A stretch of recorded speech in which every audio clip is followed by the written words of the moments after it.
Postpartum, it's one of the most common things that women go through after they give birth. Typically, it's within the first 6 to 12 weeks after childbirth, and many women experience physical, emotional, hormonal changes that can lead to a range of mental health challenges. This could be like postpartum depression, postpartum anxiety, OCD, PTSD, and rare but severe postpartum psychosis. Andrea Yates fell under this rare and severe postpartum psychosis to the point where she ended up drowning all her 5 kids in a bathtub. But not only was the postpartum psychosis a cause of this traumatic scene, but also a man named Michael Warnicki, which he very much preached that everybody was going to go to hell. She believed that saving her kids would mean that she would have to kill them herself and they would go to heaven. So this is a story of Andrea Yates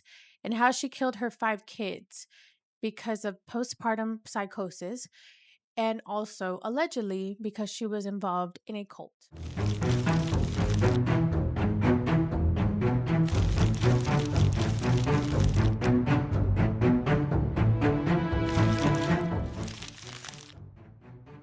Viewer and listener discretion is advised.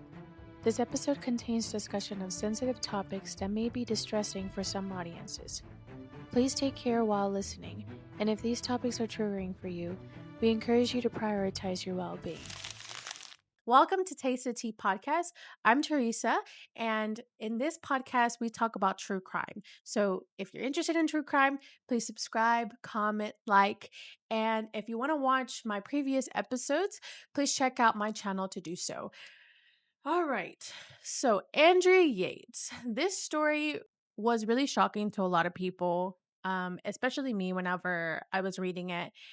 It's a very traumatic situation that, Andrea Yates had to go through, and also her husband, Rusty Yates. Um, it's just this whole big situation, and no one really believed that a mother could do something or do such a thing to her kids, especially at a very, very, very young age.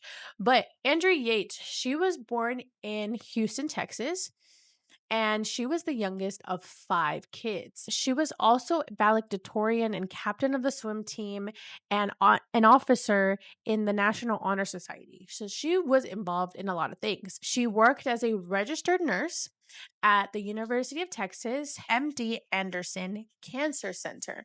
So that's where she worked when she met Rusty. She ended up meeting him around 1989, and he was a NASA engineer. He states that she looked like a goddess when he first met her. So obviously it was love at first sight. But as soon as they met, they hit it off really well, and they ended up moving in together. So they moved in together very quickly. I mean, obviously they ended up dating, and then they ended up getting married on April 17th, 1993.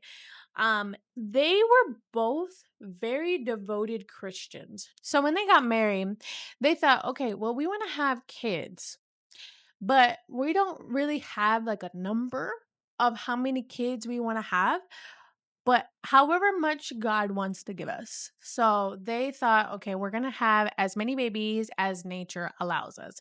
So that's what they did. Supposedly, as soon as they started having the first baby, it was like, well, sorry, as soon as they started thinking, okay, let's plan for our first baby, it was like the way Rusty described it, when she was able to get pregnant, she would get pregnant. It was like this thing, like she just was very fertile, and it would just happen like fast. So she had her first baby, her first son, Noah, on February 1994. And then she had John on December 1995. And then she had Paul in 1997. So they had their kids very back to back, right? Andrea would call herself the fertile myrtle. That was like their saying because of how fast she would get pregnant. But which is funny because like I heard that it was very hard to get pregnant. I didn't think it was that easy, but yeah, for her it was super easy. Anyways, so then she ended up having her son, her third or her fourth son, I'm sorry, Luke. Luke, she had him in February of 1999. Now, this is when Andrea started experiencing the postpartum depression, the postpartum symptoms that she would have or that women would have after giving birth. And at first, it was not something very concerning to Rusty. So at first, it was fine. She was just like she would stare into the randomly, like towards the wall. She wouldn't speak at times. It would just be very like noticeable that she was going through something. But there was a point where it started getting really severe. This was, like I said, after her fourth son. She would want to start committing certain acts. So she would try to self exit. And the first time that she tried to do so, she was having like a nervous breakdown and she attempted suicide by overdosing on pills, which led to being hospitalized and they prescribed her with antidepressants. So that was like the first thing that Rusty noticed was like, okay, something is wrong. She's not okay. And we need to make sure that she gets better. Andrea, when she was a teenager, she experienced a lot of mental health issues. She also experienced depression. It was like if it was coming back to her. And Rusty didn't know if that was the case. It was getting more severe because now she was actually attempting to, self harm. At this time, a week later, they decided to go and stay at Andrea's mom's house. So while they were staying there, a week later passes and her next attempt happened. So they were at her mom's house, and Rusty asked Andrea's mom, where is Andrea? Because she was no longer in the room. And she was like, I don't know. And he goes looking for her. Rusty goes looking for her and he finds her in the bathroom and she has a knife to her neck. And this is when he freaked out and she basically begged to let her harm herself, to let her um, take her life. And Rusty was like, no, he convinced her to not do so and eventually took the knife from her. So it was a very scary moment for the both of them. I mean, at that time, Andrea was just going through a lot. There was a lot of emotions that she was going through. She wasn't feeling okay. It's very, very severe at this point. And Rusty was definitely very scared and he ended up taking her to the hospital after that. And yeah, so it was things like that that would happen where Rusty was like, she is not okay. We need to figure out what we can do and how to help her because it was just a lot. It was a lot. And having to go through that, I mean, honestly, if you're going through postpartum, you really at that moment you'll realize if you have if you chose the perfect partner.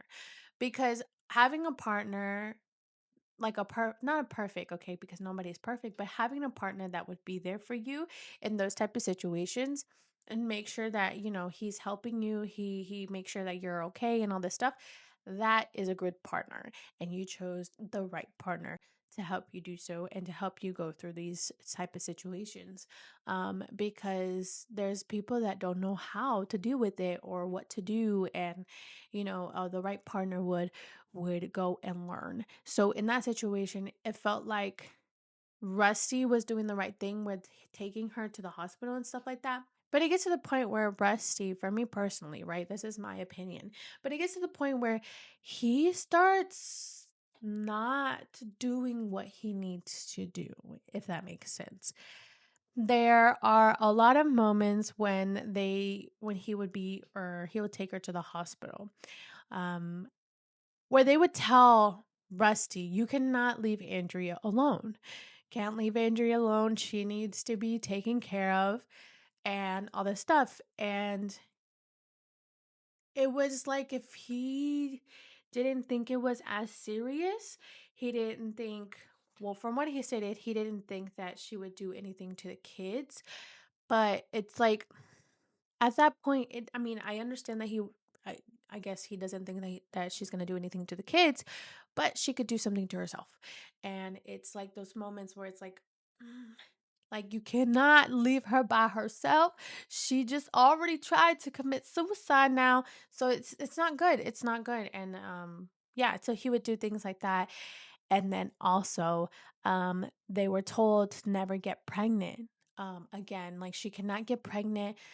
This should be your last baby, because if this was after the fourth one, right? Luke. This was after Luke. This was in 1999.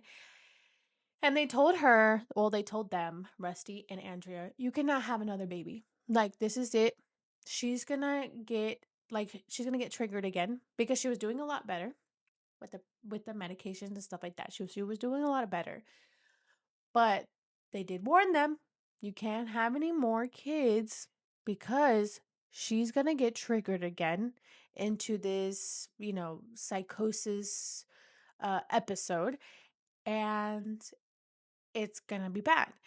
And for whatever reason, there's this documentary that I was watching that Rusty ends up talking about the situation and everything.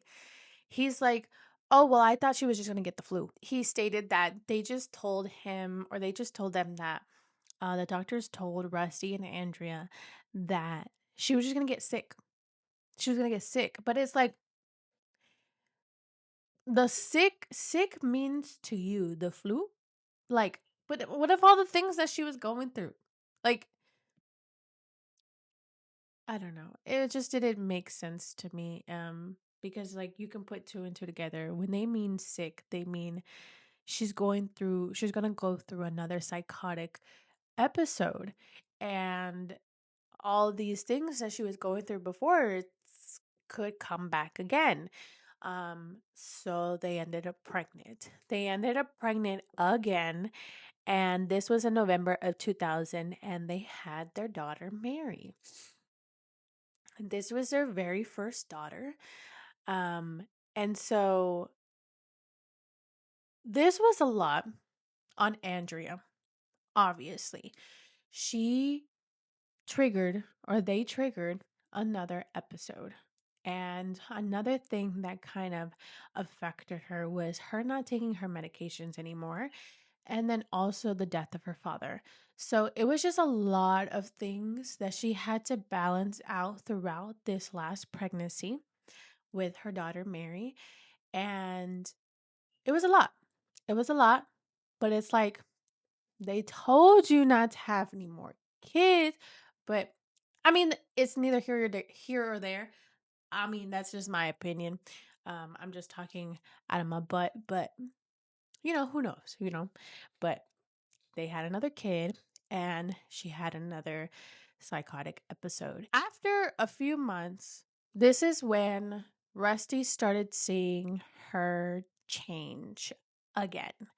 So she was going through another, like I said, psychotic episode. And this is what led up to the tragic incident of the death of all her kids. So on June 20th of 2001, Rusty had left to go to work. Oh, at this time they're not with their mom anymore. At this time they're not with her mom anymore, because supposedly, she was doing a lot better, but then eventually she started like it started going down, right? It started going down. And before he left to work, he saw her eating cereal out of the box, just like reaching in, grabbing cereal and eating it out of the box. And he was like, that's the first time I've ever seen her do that. It was really odd to me. And, but he leaves. He leaves, he says bye to the kids, and he leaves. And I'm like, if you already know that you're not allowed to leave your wife, like before, you already went through the situation. You weren't able to leave your wife alone when she's having these psychotic episodes. And you see her spiraling again and falling into the trap again. why wouldn't you call someone to be with her? But I mean, I can't really blame him, and I'm not trying to blame him because obviously everybody does whatever they think is right, and nobody knows what they would do in those type of situations. He obviously did not have the thought that she was going to do this to their kids. But he leaves, he says bye to the kids, and Andrea ends up calling 911. And this is when she asks the operator to just bring the police.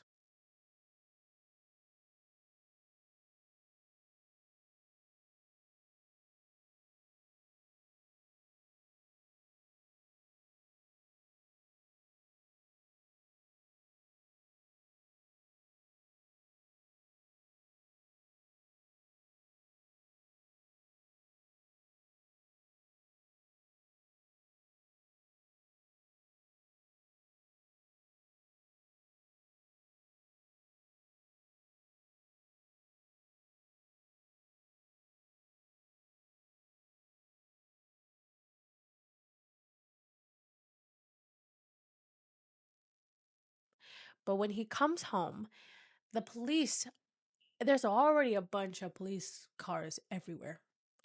All around the street, everywhere. There's already news reporters. There's already a lot of people there. And Rusty is like, what the heck?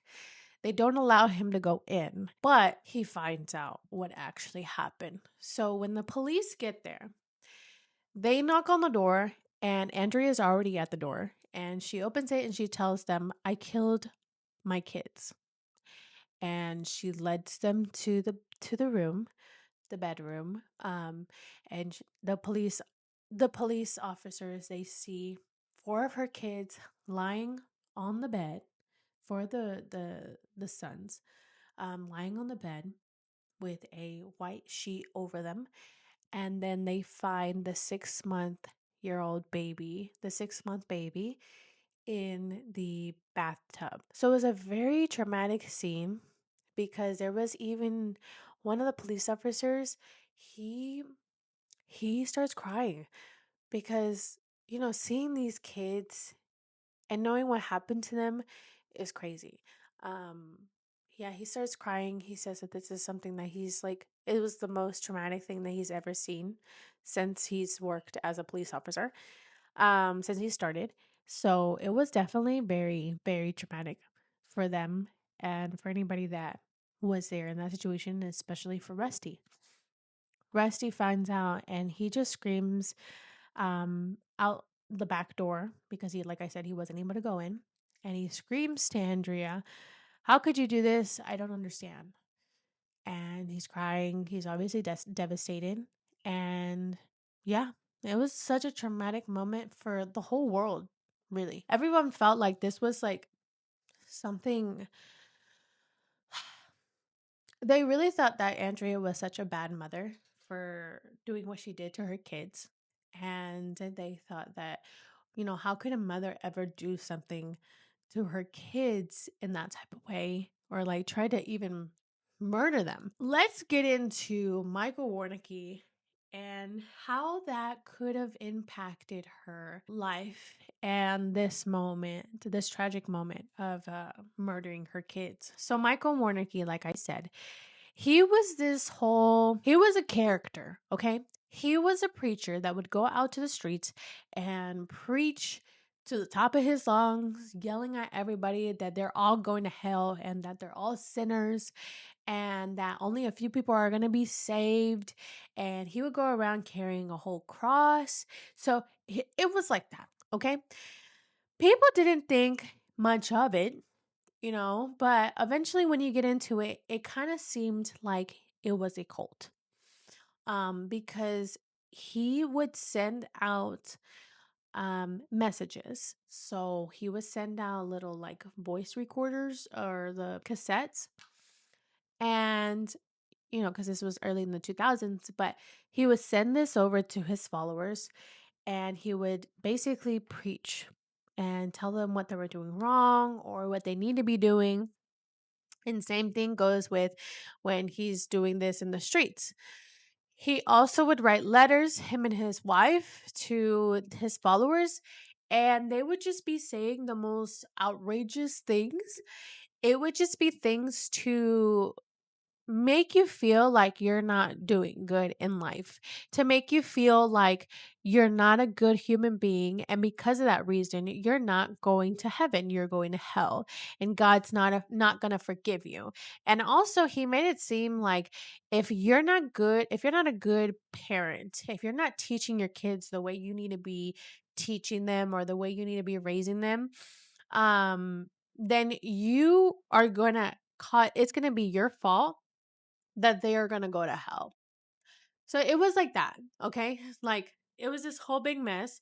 Like there was like a point where I think by 12 years old, your kids can't go to heaven anymore if you haven't done anything to kind of convert them to a certain way and all this stuff. Like if they turn 12, it's too late. You can't save them anymore. They're going to go to hell and all this stuff. So it was a lot. It was a lot, and I could see how people could fall into this trap, and I can see how people could believe this thing because obviously it's this man that seems like he knows it all. And when somebody is very confident when they're saying something, you can sometimes get manipulated and believe. And so that's what he did to Andrea. Andrea was a follower and a supporter of him and of Michael Warnicki, and he would constantly write letters to her. She would constantly write letters to him and his wife, and they ended up convincing her that she was not a good mom, that she was not a good mom. She wasn't doing enough for her kids. She wasn't disciplining them the way that they're supposed to be disciplined. Because supposedly you have to hit your kids as hard as you can in order for them to listen to you. So like if they're misbehaving, you're not hitting them hard enough. It was like that extreme. So yeah, it's a lot of information that Andrea was getting, and especially when she's going through postpartum depression or postpartum psychosis.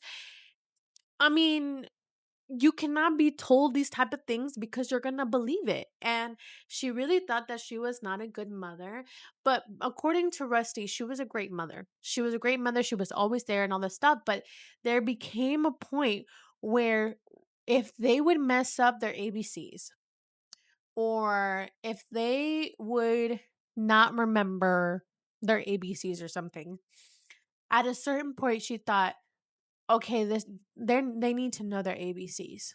I'm being a bad mother because they don't know their ABCs. Michael Warnicki, he was a person that he would show people. So when he would go and preach, he would bring his kids and his wife. And he had this like whole video where he would put out talking about how, his wife is supposed to be his slave and all this stuff. And it was a lot of things that he was teaching people that were incorrect, in my opinion. And he was stating that he would homeschool his kids. They would get they would buy a bus and they would travel the world, or RV, they would travel the world, they would do all this stuff. And he thought that school was corrupted. He thought that school was not teaching the kids the right information.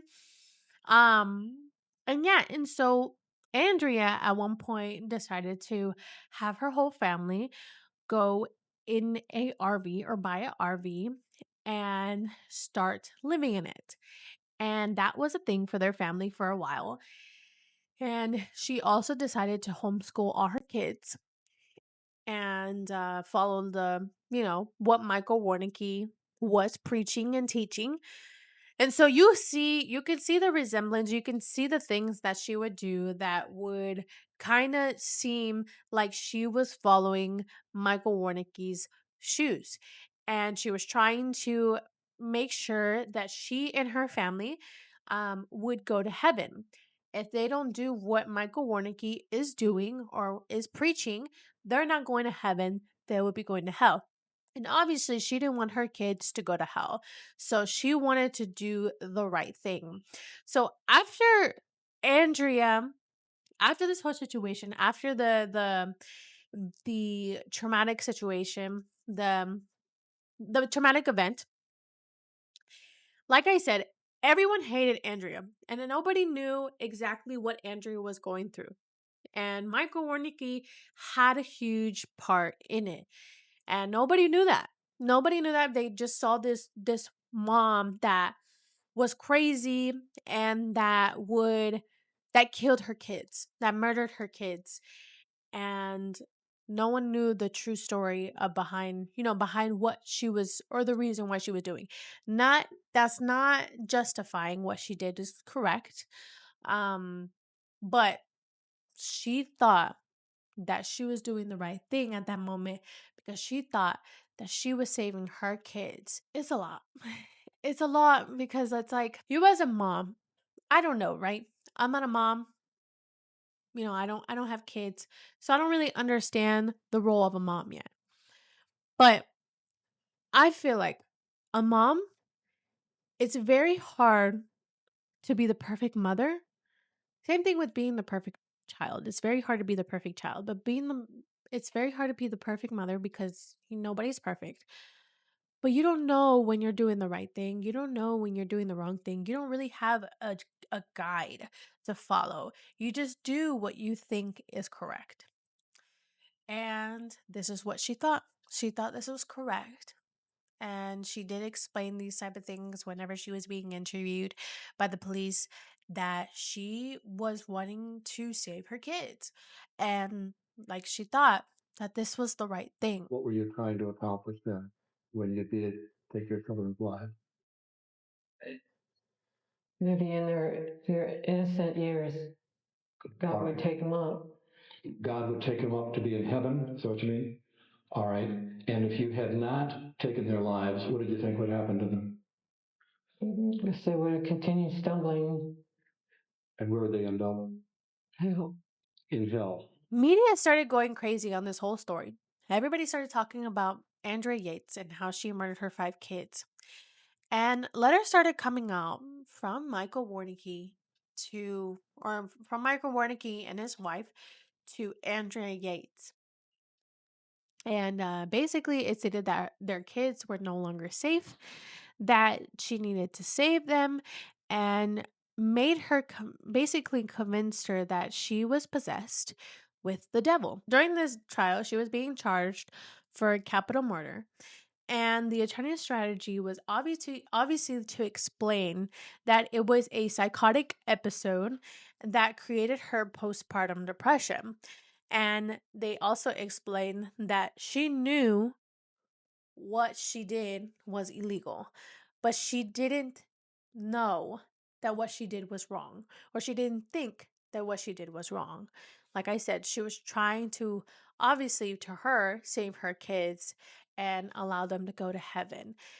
And, you know, she was doing what she thought was best for her kids as a mom. So this trial lasted a whole month, and her attorneys tried their best, but she was guilty of capital murder, and she was sentenced life in prison and without the death penalty. Rusty was so devastated. Rusty was there at the trial, I'm sorry. And he was devastated on the fact that you know, she was guilty for this. He obviously knew his wife, and a lot of people didn't like Rusty for that. A lot of people didn't like the fact that he was standing next to his wife and he was not excluding her, not excusing the fact that she murdered her kids, but he did say, "I know her. Something was not okay." And she was a very loving mom up until this point. Like, that woman that was there that killed my kids was not the woman that was there that I fell in love with. So something throughout the time of her postpartum depression or postpartum psychosis, something changed her. So I know that that's not my wife. That's not who she is.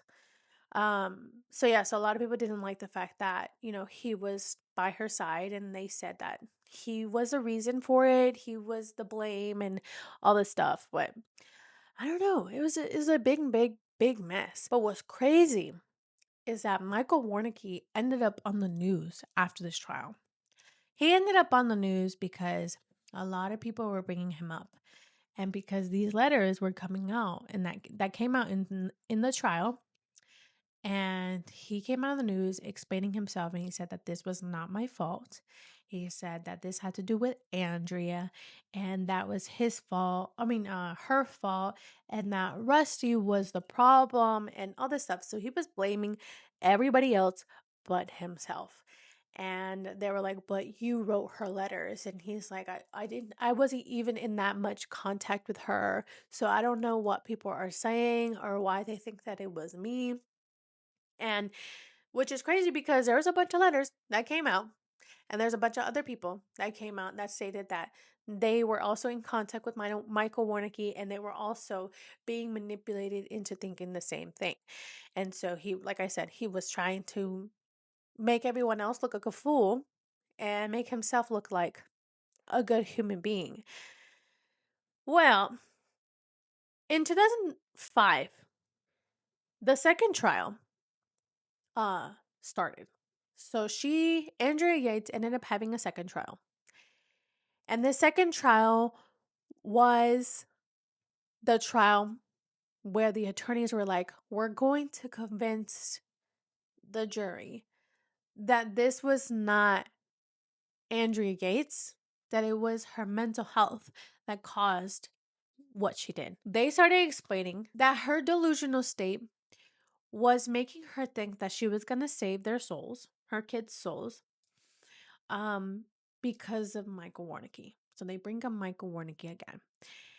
And Andrea also explained in, the second trial, in these moments, that when she would be watching cartoons with the kids, she would hear the characters speak and say to her that she was a bad mom. And she believed it. And she believed that she was also marked as evil, and believed that she had 666 tattooed on the back of her head, and that she believed that she was Satan, and that's what was influencing her to, murder her kids. So what's crazy is that all of this was supposedly because that she was not raising her kids correctly. She thought that she was a bad mom because she wasn't raising her kids right. And this is what Michael Warnicki was stating, that you need to raise your kids. If your kids are misbehaving, if your kids don't know their ABCs at this point, or whatever the case may be, then you're not being a good mom and they're going to go to hell. So it was just like this whole big mess. And then they also found more information, more letters that Andrea received from Michael Warnicki. And there is this letter that basically shows exactly what Andrea was believing and why she was believing what she was believing.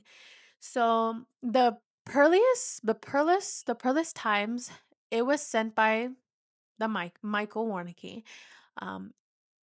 Andrea would read this. And let me just give you a little bit of a glimpse of what this letter stated. The eternity of my children is my accountability. While they are children, and I would be sending them to hell if I raised them to think according to the standards of this world. God is going to hold you accountable. They have to be saved before the age of 12, or they would be going to hell. It all makes sense, It all makes sense. And it's clicking to the point where, why she was thinking what she was thinking. Like, it literally states right there what she was thinking and why she was thinking what she was thinking. Does that make sense? Like, it's not funny, but it's like what the heck? Like, and then Michael Warnicki is like, oh, I didn't do anything wrong. What? Anyways, so in Andrea's interview, she had quoted the exact quote that Michael Warnicki states in another video that he releases to his followers. But basically, it states it's better to tie a heavy millstone around your neck and be drowned in the depth of the sea than to cause one of these littles who believed in me to stumble. So that's something that she didn't want her kids to do, to stumble. In the trial, they're hearing all this information. And at first they're like, we're not ready. The jury's like, we're not ready. We haven't voted for the answer yet. But before they voted, they had a moment of silence for each of the children. And each one had 2 minutes of a moment of silence.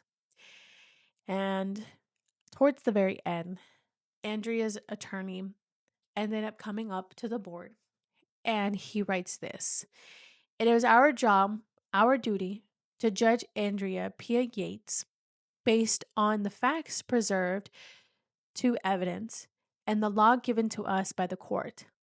Let God judge her after that." And so, after the moment of silence was done, and after, Andrea attorneys wrote this on the board, they reached to a verdict, and they found Andrea not guilty for the reason of insanity. And Rusty was so grateful for this. And everybody was super excited that she was not found guilty for, the murder of her kids because of insanity. We, the jury, because at least 10 jurors have a reasonable doubt as to the probability that the defendant Andrea Pia Yates would commit criminal acts of violence that would constitute a continuing threat to society, determined that the answer to special issue number 1 is no. Signed, Foreman of the jury. There were some people that were like, are y'all crazy? She murdered her kids. And then there's other people that were like, she was not mentally okay. So it's not her fault. And there's a lot more people involved. But where is Andrea Yates now is what I wanted to know, right? Because I'm like, is she out? Because obviously she was not found guilty, but they ended up taking her to a hospital to make sure that she was mentally okay and that she would be okay. At this point, Andrea Yates is 61 years old, and she remains committed to the Kerrville State Hospital and has low security, but she's in there. And they have no plans at this point to let her out, but she's been doing a lot better. She's been in there since January 2007 after the second trial. And like I said, she continues to receive these treatments and she's doing well. But Rusty ended up divorcing Andrea in 2005, and he ended up remarrying in 2006, which is crazy. I mean, crazy, but not crazy, but crazy, because you got married a year later. I don't know. But he ends up divorcing Andrea in 2005 and remarries in 2006 and has a son with this lady that he married in 2008. And later gets divorced and continues working at this point at NASA as a senior system engineer. Now, Michael Warnicki and his wife never charged for the murders. They were never charged for Andrea's mental state. They're just living their lives. They're still out there traveling and preaching around the world. But it's crazy. It's crazy to believe that, and it's crazy to think that, any of this would happen. But yeah, so that's the story of Andrea Yates. And I hope you guys enjoyed this episode. Let me know if there's any other stories that you want me to talk about. But I really hope you guys enjoy this story. It was a very tragic one. And yeah, please be safe out there. Make sure you are mentally okay and check up on yourself. Take care of yourself. And yeah, and I can't wait to see you in the next video. Okay, bye.